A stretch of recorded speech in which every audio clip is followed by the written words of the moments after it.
오늘 우리 함께 살펴볼 하나님의 말씀은 데살로니가전서 5장 19절부터 22절까지입니다. 우리 천천히 함께 읽겠습니다.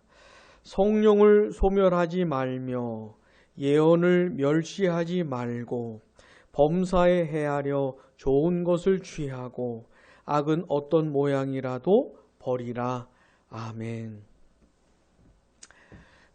우리는 지금 사도 바울이 이 편지를 쓰면서 이제 편지를 마무리하면서 여러 가지 권면하고 있는 그런 내용을 생각해 보고 있습니다. 지난 시간에는 아주 유명한 말씀, 항상 기뻐하라, 쉬지 말고 기도하라, 범사에 감사하라. 이것이 그리스도 예수 안에서 너희를 향하신 하나님의 뜻이니라. 이 말씀을 생각해 보았습니다. 자, 항상 기뻐하라, 쉬지 말고 기도하라, 범사에 감사하라. 이 세 가지 중에 중에서 가운데 있는 내용, 쉬지 말고 기도하라. 이것이 가장 중요하다고 했습니다. 왜냐하면 항상 기뻐하라와 범사에 감사하라를 완전히는 아니지만, 우리가 이 세상에 사는 동안에 완전하게는 아니지만 어느 정도는 맛을 보면서 살 수 있기 때문에 그런 겁니다. 우리가 지속적으로 기도할 수만 있다면, 기도를 들으시는 하나님과 기도하는 내가 그 지속적인 관계를 유지할 수만 있다면 그렇다는 겁니다. 자, 기도를 들으시는 하나님, 또 그 거룩하신 하나님께 나 같은 죄인이 나아가서 그 하나님께 무엇인가를 아뢰고 도움을 구하고 하나님의 임재를 경험하고 이렇게 할 수 있게 된 그런 내용들을 충분히 생각을 하게 되면 그렇다는 겁니다. 나 같은 죄인을 하나님이 구원하시고, 그래서 이제는 하나님께 나아갈 수 있고 기도할 수 있는 사람으로 만들어 주시기 위해서 하나님이 행하신 일들이 무엇인지,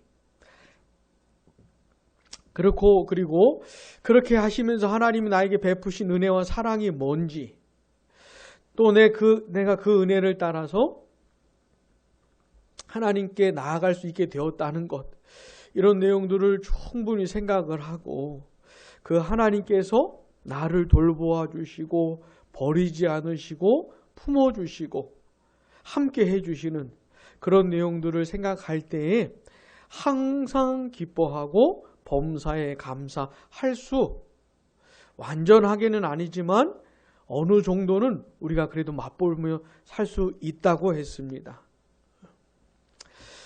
기쁜 일을 만나든지 슬픈 일을 만나든지 어렵고 괴로운 일들을 만나든지 지속적으로 기도할 수만 있다면 얼마나 좋겠습니까? 그런 은혜가 있기를 원합니다.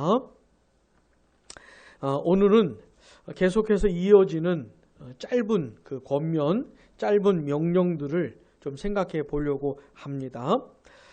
성령을 소멸하지 말며 예언을 멸시하지 말고 범사에 헤아려 좋은 것을 취하고 악은 어떤 모양이라도 버리라.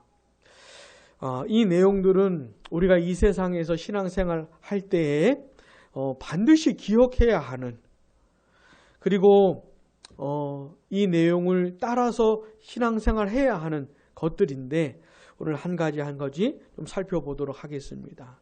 제일 먼저 성령을 소멸하지 말라. 성령을 우리 한번 따라해 봅시다. 성령을 소멸하지 말라. 본문 19절을 보시면 성령을 소멸하지 말며 이렇게 말씀하고 있습니다. 우리가 그 구원을 얘기할 때 삼위 하나님의 작품이라고들 말을 합니다. 아버지와 아들과 성령으로 계시는 그 하나님의 작품인 것이죠. 자, 우리의 구원과 관련해서 우리가 자주 했던 내용인데, 아버지는 우리의 구원을 계획하셨고 아들께서는 우리의 구원을 성취하셨고, 자, 그럼 성령께서는요, 우리의 구원을 우리 각자에게 적용하시는 것이죠. 계획과 성취 그리고 적용, 이게 삼위 하나님께서 구원과 관련해서 우리에게 하시는 일들이라는 거 우리가 여러 번 생각해 보았습니다. 오늘은 특별히 이 구원의 적용, 성령 하나님께서 구원과 관련해서 하시는 일들을 생각해 보면서 성령을 소멸한다는 게 무슨 뜻인지 좀 생각해 보도록 하겠습니다. 자, 성령께서 아버지께서 계획하셨고 아들께서 성취하신 그 구원을 이제 우리 각자에게 적용을 하실 때 우리에게 제일 먼저 하신 일이 뭡니까? 성령께서 이제 우리를 구원해 내려고 하실 때 우리에게 제일 먼저 하시는 일이 뭡니까? 성령께서 우리를 부르시죠. 부르시는 일을 제일 먼저 합니다. 부르시는 것을요. 성령께서 우리를 하나님의 말씀이 선포되는 곳으로 인도해 주십니다. 그리스도의 복음이 전해지는 곳으로 인도해 주셔요. 그래서 그리스도의 복음을 듣게 해 주십니다. 듣게 해 주셔요. 하나님께서 얼마나 거룩한 분이신지, 또 그 하나님 앞에서 나는 얼마나 비참한 죄인인지, 내가 꼭 구원을 받아야 한다는 사실, 그렇지 않다면 하나님의 진노와 저주와 심판과 영원한 멸망이 나에게 있다는 사실을 성령께서 들려주십니다. 그런 걸 듣는 곳으로 인도해 주셔요. 왜 예수를 믿어야만 하는지를 말씀해 주십니다. 그러면서 회개하고 주 예수를 믿으라고 이런 복음을 듣게 해주시고 이런 말씀을 듣게 해 주시는 겁니다. 성령께서 그렇게 하시는 거예요. 그러면서 부르시는 것이죠. 불러주시는 겁니다. 자, 그런데 그렇게 성령의 인도를 따라 복음을 듣게 되고 부르심을 받는다고 해서 내가 내 스스로 그 내용을 깨닫게 되거나 이해하게 되거나 그래서 내가 정말 예수님을 믿어야 되겠구나. 예수님이 아니면 나에게 소망이 없겠구나. 이런 내용들을 내가 깨닫게 되어서 예수님을 믿을 수 있는 것은 아니죠. 왜냐하면 나는 죄와 허물로 죽어 있기 때문에 영적 시체 상태에 있기 때문에 영적으로 죽어 있는 상태에 있기 때문에 그런 말씀들을 아무리 들어도 나는 깨달을 수도 없고 반응할 수도 없는 것이죠. 자, 근데 성령께서 또 나에게 역사를 하시는 겁니다. 어떻게요? 나를 살려주시는 거예요. 내게 생명을 주시는 겁니다. 내 영혼을 살려주시는 거예요. 영적인 감각을 살려주시는 겁니다. 그래서 이전에는 아무리 들어도 못 알아듣겠던 그런 내용들이 이제는 알게 되는 것이에요. 하나님이 얼마나 거룩하신 분인지도 알게 되고 내가 얼마나 비참한 죄인인지도 알게 되고 내가 왜 하나님의 심판과 진노와 저주를 받기에 합당한 죄인인지도 알게 되고 또 십자가에 못 박혀 죽으신 그리스도 예수를 믿고 싶은 마음이 생겨나고 그분을 믿으면 구원받을 수 있다는 것을 알게 되고 그리스도를 믿고 싶고 붙들고 싶은 그런 변화가 나에게 일어나게 되는 것이죠. 이전에는 정말 하나도 못 알아듣겠던 그런 아무런 마음의 끌림도 없었던 그런 내용들에 대해서 알게 되고 감동을 받게 되고 하나님의 은혜와 사랑도 알게 되면서 회개하고 주 예수 그리스도를 믿고 구원을 받게 되는 겁니다. 이게 내가 스스로 뭘 어떻게 하는 것이 아니고 죽어있던 나를 성령께서 살리시면서 그 전능하신 능력으로 나를 살려주시면서 내가 그런 반응을 할 수 있도록 성령께서 나에게 역사해 주시는 겁니다. 그런 성령의 역사를 따라 내가 회개하고 주 예수 그리스도를 믿어 구원을 받게 되는 것이죠. 하나님의 자녀가 되는 것입니다. 자, 이게 성령의 역사입니다. 성령의 역사.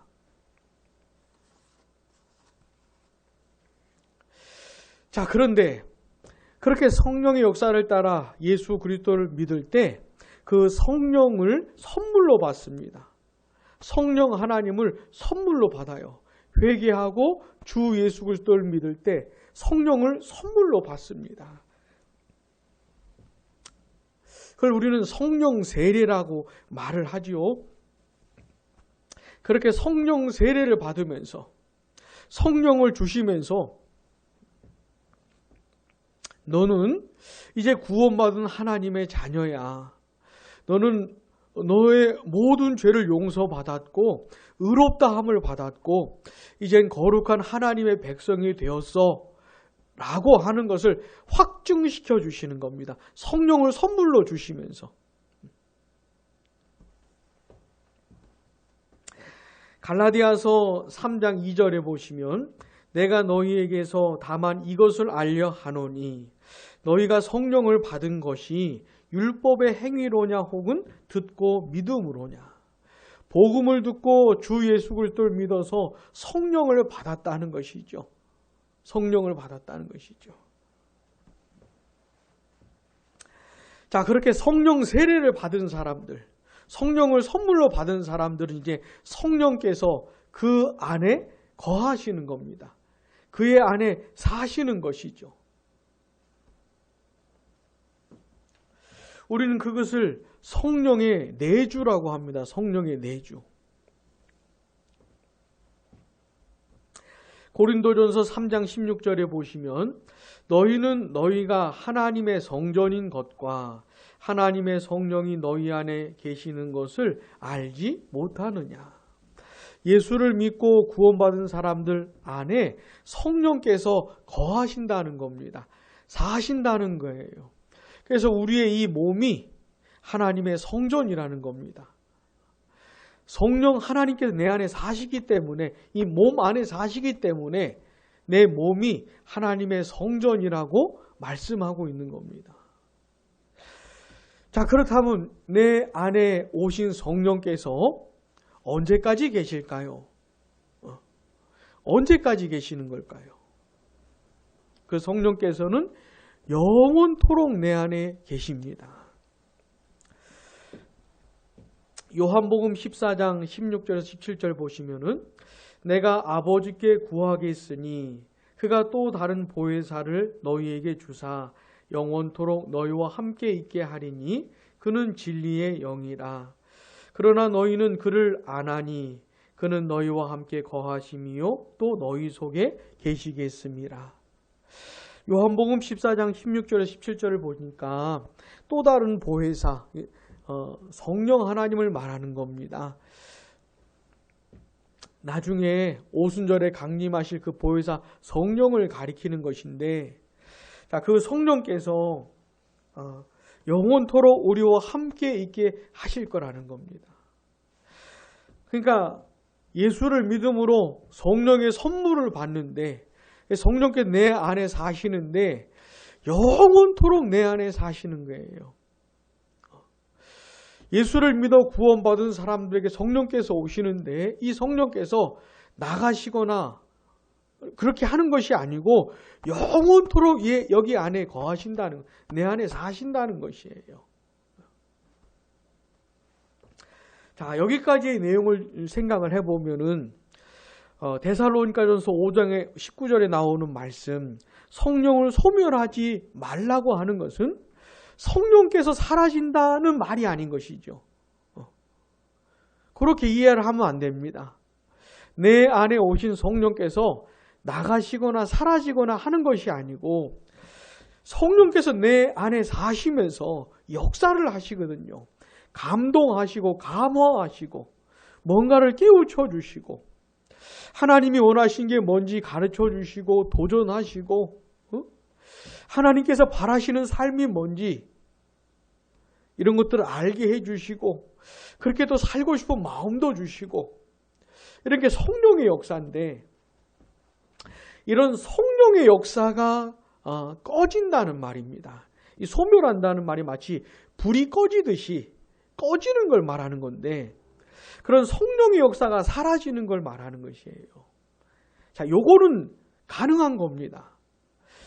내 안에 오신 성령께서 영원토록 내 안에 계시지만은 성령의 감동과 감화가 사라질 수는 있습니다. 성령의 역사가 사라질 수 있는 것이죠. 두려운 것이지만, 두려운 일이지만 그럴 수 있는 겁니다.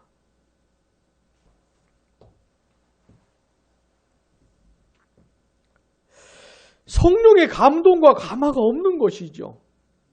성령의 인도하심과 성령의 깨우쳐 주심과 이런 것들이 없는 것이죠. 그럴 수는 있는 겁니다. 그럴 수 있는 것이에요. 여러분, 그리스도인들이 신앙생활을 하는 것이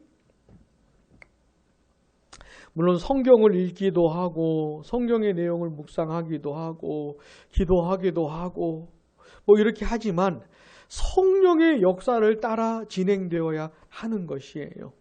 성령의 감동과 감화가 있어야 하는 것이에요. 그리스도인들은 신앙생활을 그렇게 하는 겁니다.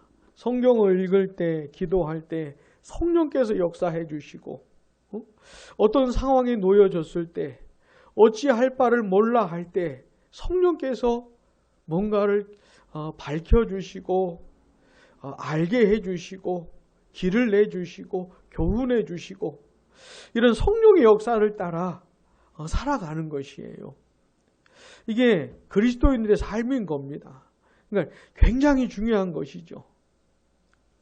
내 안에 계신 성령이 눈에 보이는 것은 아니지만은 성령의 역사가 내 안에 있는 것이에요.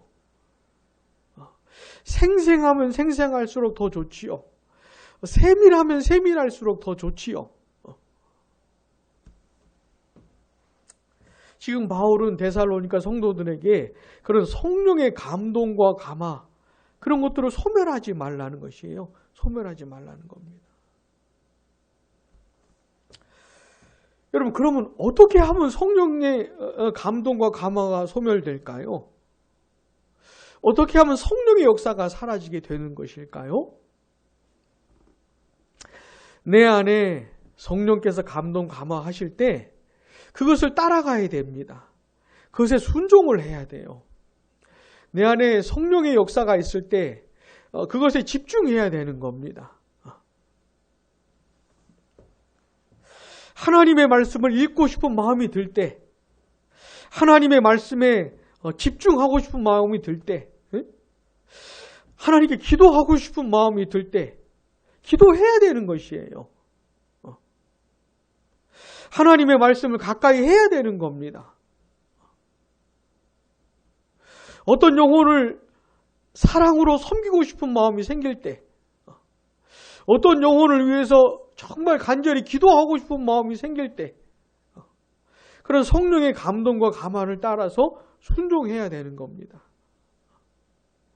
그러면은 이 성령의 역사, 성령의 감동과 감화가 더 깊어지고 더 분명해지고 그런 것이 계속 진행이 되는데 그런 감동과 감화와 깨우침과 그런 것이 있을 때 그런 것들을 묵살해버리고 무시해버리고 따르지 않고 하면은 그런 성령의 인도하심을 따라 가지 않고 그냥 나의 옛 본성대로 그렇게 가다 보면은 이런 것이 사라지게 되는 겁니다. 사라지게 되는 것이에요.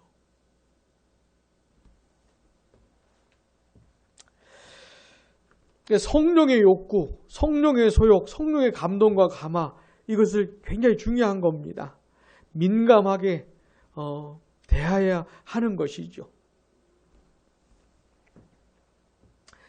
자, 제일 먼저 바울은 성령을 소멸하지 말라 이렇게 말했고요. 그 다음에 20절에 보시면 예언을 멸시하지 마라 이렇게 말씀하고 있습니다. 예언을 멸시하라 하지 말라고 하는 것은 무슨 뜻일까요? 먼저 신구약 66권이 완성된 이후를 살아가는 우리들하고는 이 편지를 받았던 시대의 성도들하고는 좀 상황이 다릅니다. 왜냐하면 이 시대에는 아직 이 예언이라고 하는 것을 통해서 하나님의 특별 계시가 전달이 되던 시기였기 때문에 지금 우리는 그렇지 않습니다. 요한계시록 이 마지막 성경이 완성이 되면서 더 이상 특별 계시가 없다고 보는 겁니다. 우리는 신구약 66권으로 우리에게 필요한 특별 계시가 다 주어졌다고 믿는 겁니다. 근데 이 당시에는 아직 그러지 않았던 것이죠. 그래서 초대교회 때 예언이라고 하는 것은 하나님의 특별 계시를 전달하는 수단 가운데 하나로 사용된 겁니다. 예를 들어서 우리 고린도전서 14장 한번 봅시다. 고린도전서 14장에 보면은 방언 나오고 예언도 나오고 계시도 나오고 뭐 이런 내용들이 나오는데 고린도전서 14장 29절과 30절 우리 한번 같이 읽어보겠습니다. 예언하는 자는 둘이나 셋이나 말하고 다른 이들은 분별할 것이요. 만일 곁에 앉아있는 다른 이에게 계시가 있으면 먼저 하던 자는 잠잠할지니라. 아멘.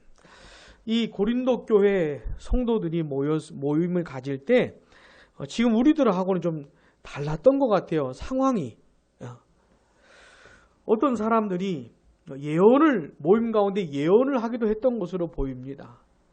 2명이 하기도 하고 3명이 하기도 하고 예언을 하는데 여기서 말한 이 예언은 뭐냐면 하나님의 특별 계시가 전달되는 그런 수단으로서의 예언을 말하는 겁니다. 근데 사람들이 예언을 할 때 그냥 무조건 아멘으로 받아들이지라고 말씀하고 계시지를 않고 다른 이들은 분별해라 이렇게 말씀하고 있어요.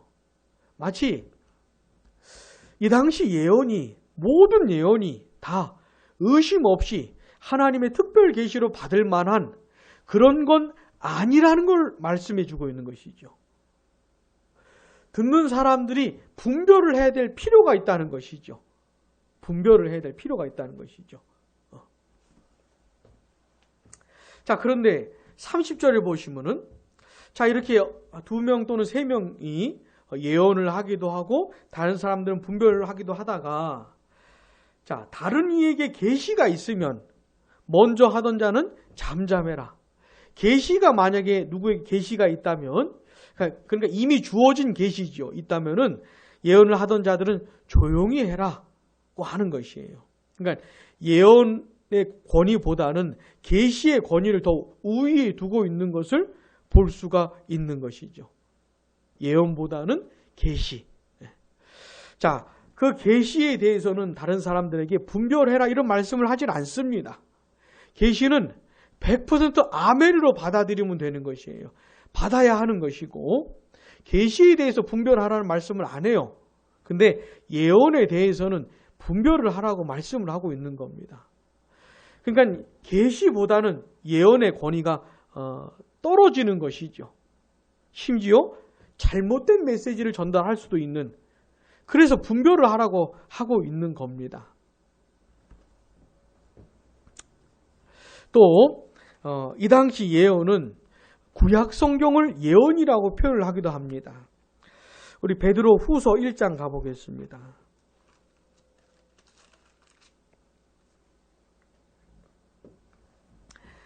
베드로 후서 1장 19절에서 21절 보시면은 또 우리에게는 더 확실한 예언이 있어. 더 확실한 예언이 바로 구약 성경을 말하는 겁니다. 베드로후서 1장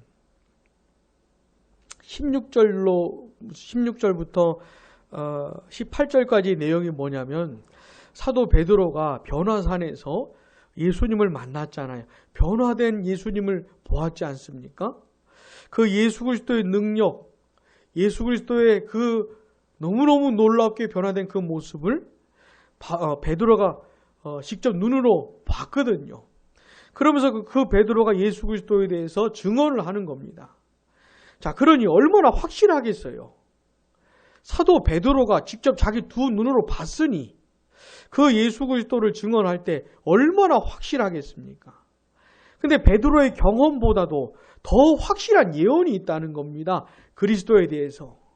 그게 뭡니까? 바로 구약 성경인 거예요. 구약 성경.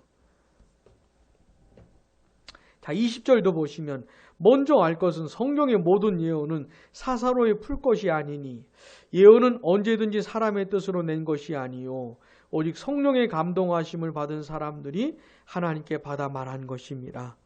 바로 이 예언, 바로 구약 성경을 말하는 겁니다. 그러니까 신약시대 초대교회 때 이 신구약 66권이 완성되기 전에는 예언이라고 하는 것이 첫 번째는 어떻게 사용되었습니까? 실제로 특별 계시가 전달이 되는 그런 도구 수단으로 사용되기도 했고, 또 하나는 구약 성경을 가리키는 표현이기도 했고, 그 다음에 세 번째는 이 구약 성경을 설명하고 마치 오늘날 설교처럼 그렇게 적용하고 권면하는 그런 내용도 예언이라고 표현을 합니다. 다시 고린도전서 14장으로 가보시면은 고린도전서 14장 3절에 보시면 그러나 예언하는 자는 사람에게 말하여 덕을 세우며 권면하며 위로하는 것이요. 마치 오늘날 설교자들이 설교를 하면서 권면도 하고 위로도 하고 이렇게 하는 것처럼 이때도 성경을 해석하고 설명하고 또 적용하면서 권면도 하고 위로도 하고 했다는 것이죠. 그러니까 이 당시에는 예언이 이렇게 사용되었다는 것을 우리가 좀 먼저 생각을 해야 합니다.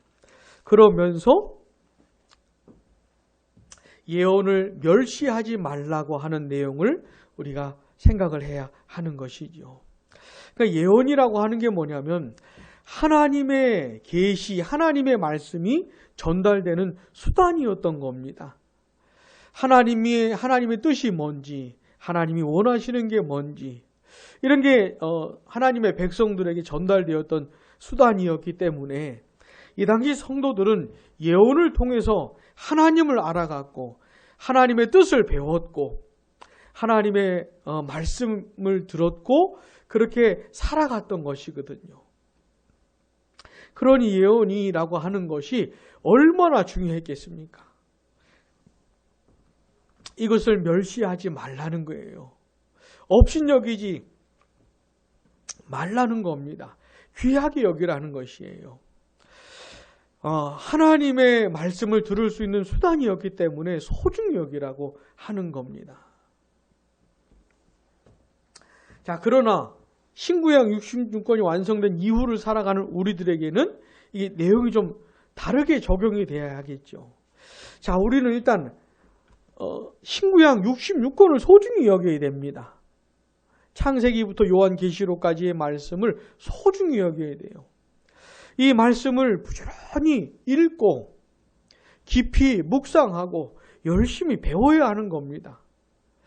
신구약 66권의 내용들을 열심히 배우고 깊이 묵상하고 가까이 해야 하는 것이죠.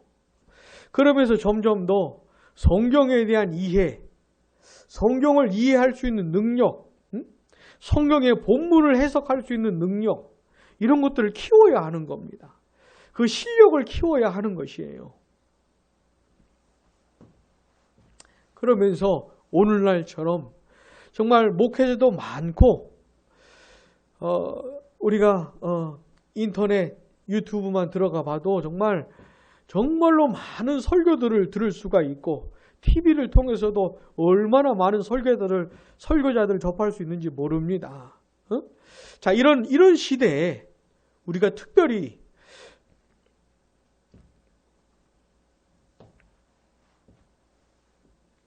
하나님의 이 신구약 66권에 대한 이해를 이해할 수 있는 능력을 키워야 하는 겁니다. 성경을 가까이 하고 성경을 이해하고 성경을 가지고 다른 내용들을 판단할 수 있는 그런 능력을 키워야 하는 것이죠. 자, 그래서 예언을 멸시하지 말고 그 다음에 21절에 보시면 범사에 헤아려 좋은 것을 취하고 이렇게 말씀하고 있는데 이거는 20절과 연결되는 그런 내용이에요. 그러니까 범사에 헤아려 그랬는데 여기서 범사라고 하는 게 뭐냐면 우리식으로 적용하자면 설교와 성경 공부와 가르침들을 말하는 겁니다. 우리식으로 하자면 성경을 가지고 성경의 내용을 가지고 설교를 하든지 공부를 하든지 가르치든지 그런 내용들을 헤아리라는 거예요.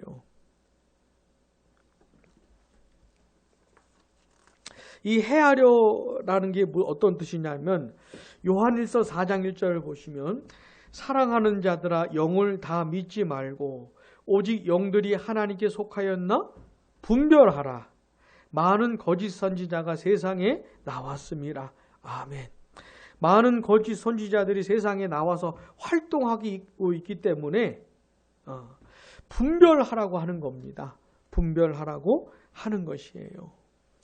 자, 여기 요한 1서에 나오는 분별하라는 말이 데살로니가 전서에 나오는 헤아리라고 하는 그런 말이에요. 그러니까 바울이 지금 권면하는 내용이 뭡니까? 누가 어떤 말을 할 때 성경 본문을 가지고 설명을 하든 설교를 하든 가르치든 공부를 강의를 하든 성경 본문을 가지고요 어떻게 해요? 분별할 수 있어야 되는 겁니다. 분별할 수 있어야 되는 거예요. 제가 지금 말하고 있는 내용이 과연 옳은가? 그러니까 우리는 기준이 있어야 되는 겁니다. 어떤 말을 들을 때 저 말이 참된 것이냐 거짓된 것이냐 옳은 것이냐 틀린 것이냐 이거를 분별할 수 있는 기준이 있어야 되는 것이죠. 그게 바로 우리에게는 이 성경 신구약 66권 말씀입니다. 이 성경 말씀이 기준인 것이죠. 이걸 기준으로 삼아가지고 그런 내용들을 분별할 수 있어야 되는 겁니다. 사도 바울은 지금 그렇게 하라는 거예요. 분별을 하라는 겁니다. 우리가 고린도전서에서도 봤지만은 이 당시 예언이라고 하는데 틀린 예언을 할 수도 있는 것이거든요. 교회 안에서 2사람, 3사람이 예언을 하는데 다른 사람들은 그냥 무조건 아멘 하면서 받는 게 아니고 분별을 해야 한다는 겁니다. 그래 옳은 것은 받아들여야 하는 것이죠. 자, 우리 시대에 우리는 어떻게 적용해야 됩니까? 신구약 66권 말씀을 기준으로 삼아서 어떤 사람이 말하는 내용이 과연 성경에 부합하는 것인가? 그러니까 성경의 권위가 더 위인 것이죠. 설교와 가르침의 권위보다 성경의 권위가 더 높은 겁니다. 성경을 가지고 판단하고 분별해야 하기 때문에 그런 것이죠. 그렇게 하라는 겁니다. 무조건 아멘하고 받아들인 게 아니고 특별히 오늘날 같은 시대에 정말 수많은 목회자들, 설교자들, 수많은 설교와 강의와 가르침들이 난무하는 이런 시절에 유튜브에 들어가 보면요, 심지어 이단들도 많이 활동을 해요. 그런 내용들을 분별하라는 것이죠. 분별할 수 있어야 되는 겁니다. 그렇게 분별하면서 그 다음 좋은 것을 취하라는 것이죠. 신구약 66권에 부합하는 내용들을 굳게 붙들라는 겁니다. 여기서 취하라는 말은 굳게 붙잡으라는 것이에요. 참된 진리의 말씀들을 굳게 붙잡으라는 겁니다.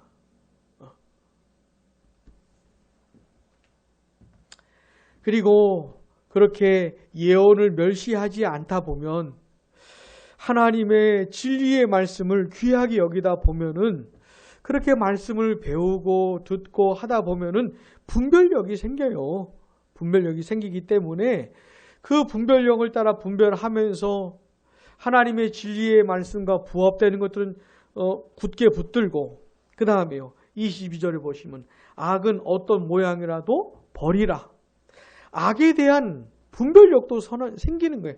하나님이 보시기에 선한 것과 악한 것에 대한 분별력도 생기는 겁니다. 진리를 잘 알면 알수록 더 분명하고 더 선명한 분별력이 생기는 것이죠. 근데 사도 바울이 22절에서 하는 말씀은 뭐냐면 이게 하나님이 보시기에 분명한 악이라고 판명되는 것 말고도 그 악으로 갈 그런 경향이 있는 것들, 악한 것처럼 보이는 것들조차도 버리라는 것이에요. 이건 분명히 하나님 앞에서 악한 것이라는 것 말고도 악해 보이는 것들, 그 어떤 모양이라도 어떤 방식이라도 버리라고 하는 겁니다. 더 적극적인 것이죠. 더 적극적인 것.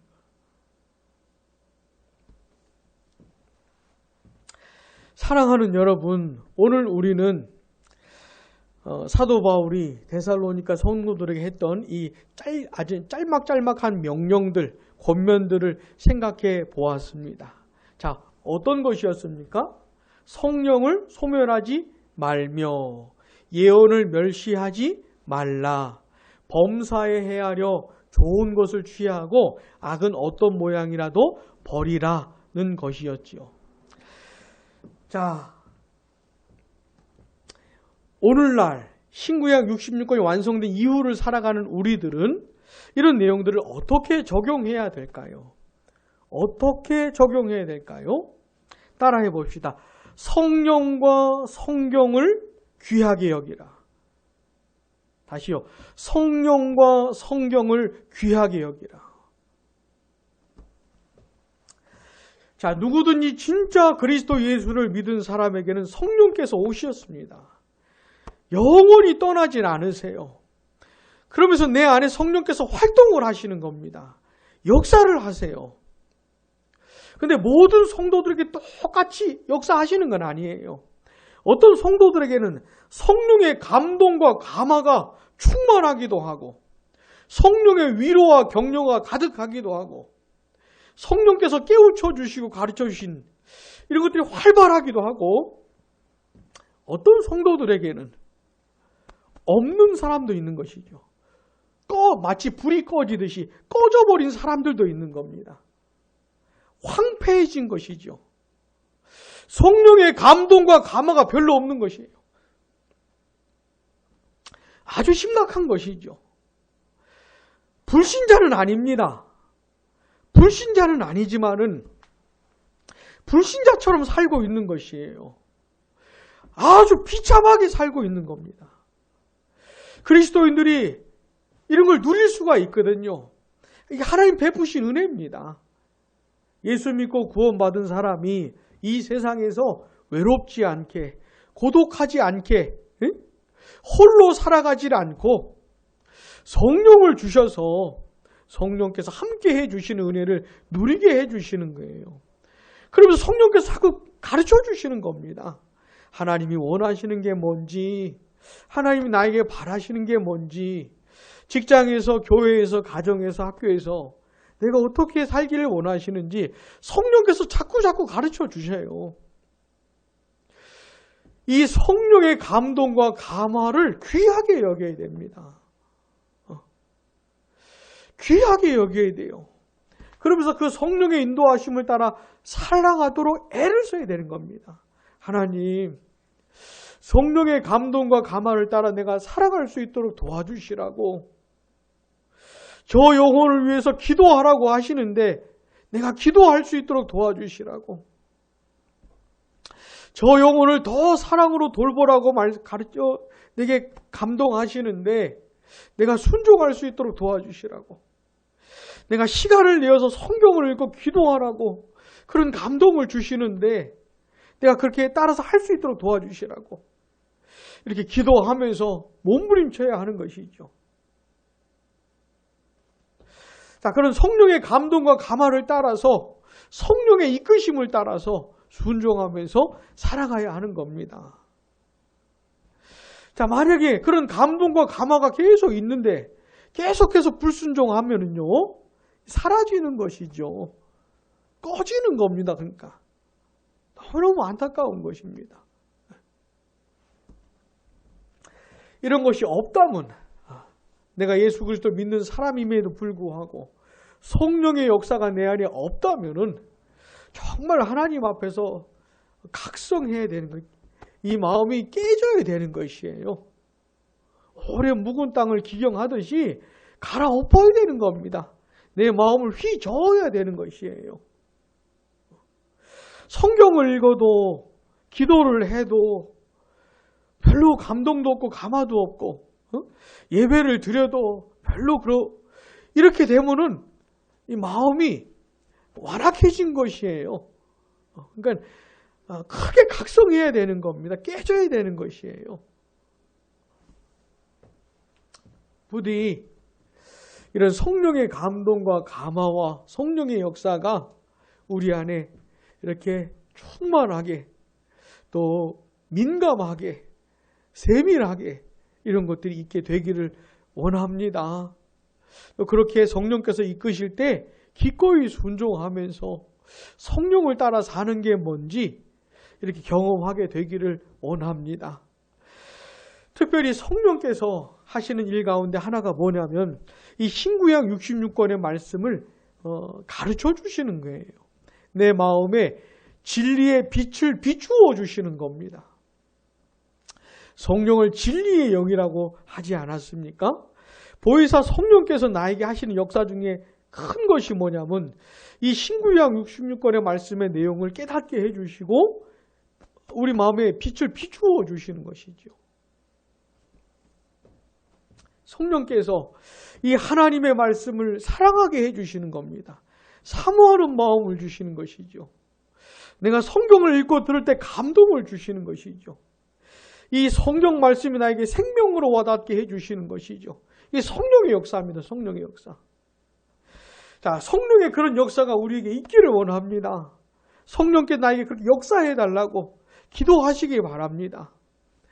그러면서 우리가 이 하나님의 말씀을 더 귀하게 여기고 사모하고 사랑하면서 이 성경 말씀 붙들고 살 수 있기를 원합니다. 자, 그럼 이렇게 하다 보면은 내가 개인적으로 성경을 읽든지 성경을 배우든지 설교를 듣든지 성령의 능력과 나타남 가운데 역사 가운데 이렇게 시간을 보내다 보면은 자연스럽게 분별력이 생깁니다. 진리에 대한 분별력이 생겨요. 이게 굉장히 중요한 겁니다. 굉장히 중요한 것이에요. 이 분별력을 가지고 어떤 누구와 설교를 하든 성경 공부를 하든 강의를 하든 아니면 개인적으로 뭘 이렇게 가르쳐주든 말해주든 간에 분별력을 가지고 헤아릴 줄 알아야 됩니다. 분별하고 따져볼 수 있어야 돼요. 옳은가 저가 말하는 내용이 바르고 옳은 것인가. 그리고 옳다면 그걸 받아들일 수 있어야 되는 것이죠. 굳게 붙들고 그리고 이 하나님의 말씀이 주시는 그 분별력을 따라서 하나님 보시기에 악한 것들을 버리고 악은 모양이라도 버리면서 살아야 하는 겁니다. 오늘 우리가 이 세상에서 신앙생활 할 때에 우리가 꼭 기억해야 될 내용들을 다루었는데 많이 생각해 보시고 나는 어떻게 신앙생활을 하고 있는지 돌아보면서 성령과 성경을 귀하게 여기고 또 성령께서 말씀을 따라 주시는 분별력을 가지고 선한 것들을 옳은 것들을 택하며 살 수 있도록 도와주시라고 우리 기도하면서 그렇게 나아가면 좋겠습니다. 제가 기도하겠습니다. 하나님 아버지 감사합니다. 우리에게 신구약 66권의 말씀을 주시니 감사합니다. 성령께서 이 말씀을 비추어 주시고 깨닫게 해주시고 성령께서 가르쳐 주시는 이 말씀의 내용을 따라 얻게 된 분별력을 따라 잘 헤아려 보며 하나님 보시기에 옳고 바르고 선한 것들을 굳게 붙들고 악한 것들은 모양이라도 버려가면서 저희들 신앙생활 해갈 수 있도록 도와주시기를 원합니다. 우리가 성경 읽을 때, 기도할 때, 예배 드릴 때 성령의 능력과 나타남이 우리 가운데 있기를 원합니다. 성령의 감동과 감화가 우리 안에 생생하기를 원합니다. 성령의 이끄심을 따라 살아가는 저희들 될 수 있도록 축복해 주시기를 원합니다. 예수 그리스도의 이름으로 기도드립니다. 아멘. 찬송가 195장 찬송하겠습니다.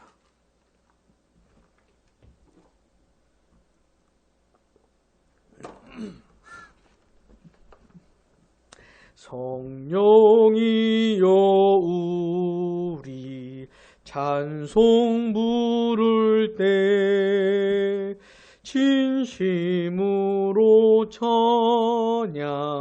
찬양하게 하소서. 성령이여 우리 기도 드릴 때 우리 곁에 계셔 일러주소서. 성령이여 우리 성경 읽을 때 그 속에서 빛을 보게 하소서. 성령이여 우리 전도할 때에 지혜로운 말씀 주시옵소서. 성령이여 우리 겸손해져서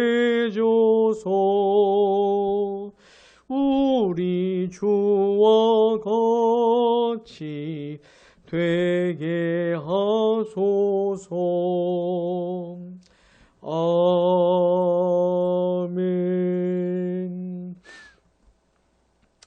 여호와는 내게 복을 주시고 너를 지키시기를 원하며 여호와는 그의 얼굴을 내게 비추사 은혜 베푸시기를 원하며 여호와는 그 얼굴을 내게로 향하여 드사 평강 주시기를 원하노라. 아멘.